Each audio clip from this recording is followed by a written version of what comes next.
Here is a question from Elliot, who wrote in to say, a widespread view is that there is little distance between Sunak and Starmer, despite differences in policy and orientation. Have we learned, after a decade or so of performative anti-politics, Farage, Johnson, Trump, Bolsonaro, etc., to compare style rather than substance? I like this question. And I do appreciate that our questioner mentions Boris Johnson, because I think this style versus substance confusion goes back to Johnson. Because do you remember when he was Prime Minister, he was often lumped in with Trump and other populist leaders that were taking leadership of countries and also opposition parties around the world at the time. Actually, he was really different in substance. He might have been quite similar in style in terms of sort of having a loose relationship with the truth and being outrageous and saying things that, you know, other people might not say. Colourful language, yeah, etc. But he was really different. You know, he was very pro-climate policies. He was pro-immigration. He was liberal on things like multiculturalism. I think the perfect summation of him and why he's different from those kind of leaders that he was often sort of characterised as being similar to was that Telegraph column where he used the offensive language of calling women in burqas bank robbers and letterboxes, but it was in a column arguing for them to be able to wear the religious headwear that they wear. And so I thought that was sort of when people started eliding style and substance in a really simplistic way. And I do think it's happening with Starmer and Sunak as well. Freddie, what do you think?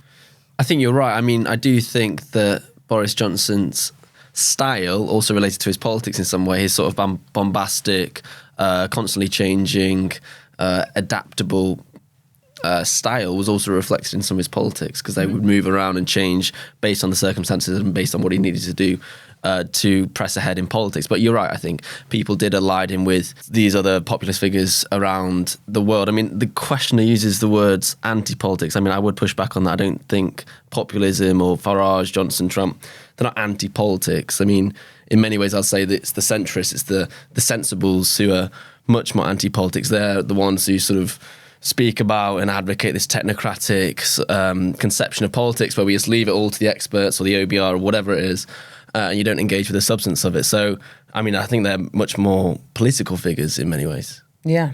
They're almost pure politicians in the sense that they do rely on that sort of slippery pragmatism. Well, at least they have some sense of dialectic and argument and conflict. So I think that there are actually three separate things here. One is policies and populist policies, so things that are designed to whip up unease about minority groups or turning things like climate change into a culture war. And I think, Anoosh, you're absolutely right that Boris Johnson didn't go down that route on the policy side. And I also found it very lazy when people compared him to Trump, simply because they both have quite distinctive blonde hair. Then there's the style point, which is kind of being able to connect with big audiences. I mean, I'd say that Boris Johnson, maybe not now, although possibly even now, would be able to sell out a much bigger venue than like virtually any other person in British politics today. He's just done it in Australia this week. Has he had a rally? He's got a stadium or something. And you look at the Trump rallies and people like want to come hear them speak. So there's that kind of engaging speech rhetorical style. But I think there's a third thing, which is about institutions and respect for political norms, precedents, principles. And one of the things that Trump showed in America was that all of these assumptions that people had about the way the American system of government works and who does which job and can the executive override Congress or what's the role of the judiciary, he just kind of went, what if we didn't follow those rules? Let's see what happens. And what America is dealing with now is what happens if you don't follow those rules.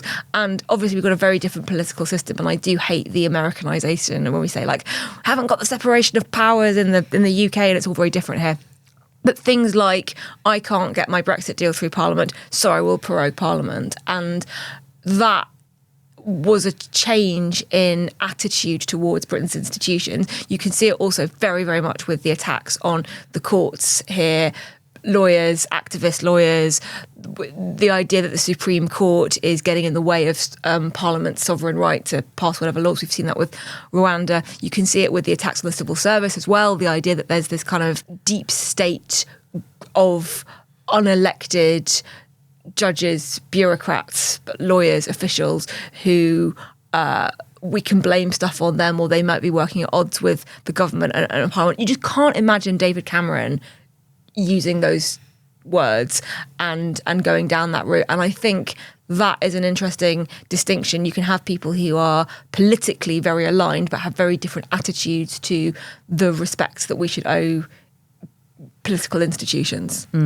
Yes, and one of the main points of our question was about the distance between Sunak and Starmer, and obviously they're both seen as mild-mannered, managerial kind of politicians who look, the part in a suit, but they are very different substance-wise. And we can go into all of the difference between their sort of political outlooks and their policies, but I don't think we have time in this question. No, we don't, but yeah, they are similar. I mean, they wear a suit. People always use the word suits. Everyone in Parliament wears a suit because they have to in the chamber. So I don't think we should necessarily focus on that. Yeah, but they are presentable. They speak in a certain way. They do speak as if they've been in institutions for all their lives, which they have been. So they don't have, as you were talking, Rachel, this rhetorical flourish that people find attractive. And I think part of the Boris Johnson splendour was the illusion of politics and entertainment. But yeah, there is a substantial difference. Maybe we could debate how far that is. I mean, we don't want to get into that, as you say, Anoosh. But yeah, I mean, it is there. But I think, going back to Rachel's point about the institutions, it's not as if debate over our institutions and our constitution shouldn't be part of politics or part of the debate, because sometimes politicians create new institutions, whether it is the OBR or whatever it may be, or the privatisation of the Bank of England, etc., etc.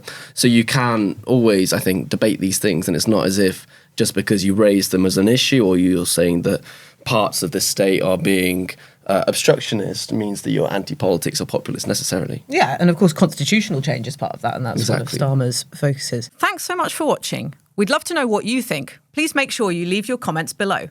And if you enjoyed watching this podcast, you can watch more of our videos on our YouTube channel. And don't forget to like and subscribe.